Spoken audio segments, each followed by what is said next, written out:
In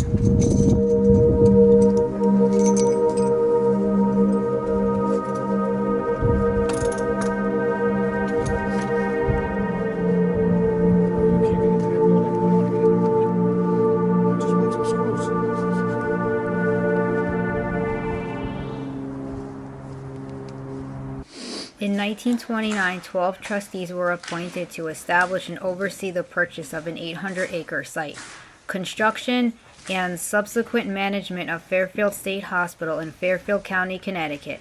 This came to be as the need for a third facility was realized in the early 1920s.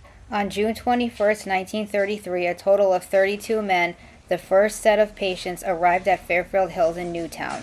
They had been transferred from Connecticut State Hospital, which had been struggling with overcrowding.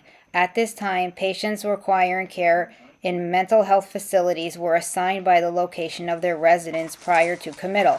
For instance, each of the 32 men had given either Litchfield or Fairfield County as the site of their most recent residence. Staffing became a priority.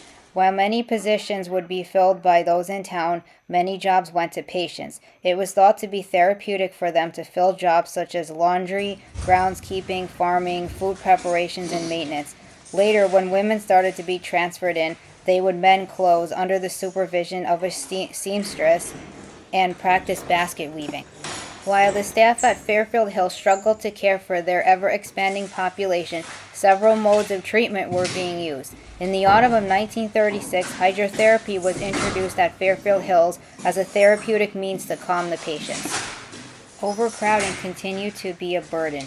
Though a request had been made for funding to construct new buildings, it took more than 2 years for the legislature to approve a $2 million budget.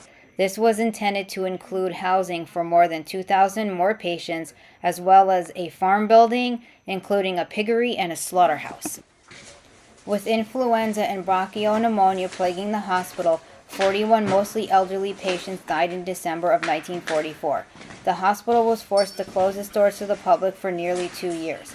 During that time, tuberculosis patients were treated in 2 wards of Greenwich House.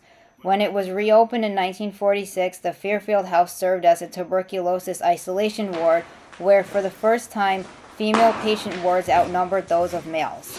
By the early 1940s, electric shock therapy became a common avenue of treatment, especially for those who were clinically depressed. The treatments continued into the 1950s, and by 1953, there were close to 275 patients receiving the therapy 3 times a week. The Cochrane House at Fairfield Hills Hospital earned the name Snob Hill, as it boasted the most modern 12 wards on campus. It featured a dignified entry, small ward units with a high degree of individual care, and an open ward design on the first floor. Updated treatment services, an impressive medical library complete with full-time staff. Patients were encouraged to take charge of the building's housekeeping and welcome new patients as part of a patient government institute, to give patients control and a sense of purpose.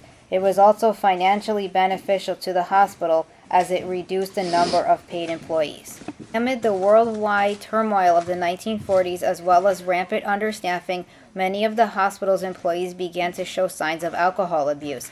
A suspicious death of a patient in November of 1941 prompted an autopsy that determined the patient had been beaten to death. Following the investigation, 5 employees were fired and 1 was sent to jail. Chuck Hall, a psychiatric aide at Fairfield Hills at the time, wrote about the abuses he witnessed while working there. His 1954 report exposed neglect and brutality, and he claimed to have brought to the attention of his supervisors, including the superintendent.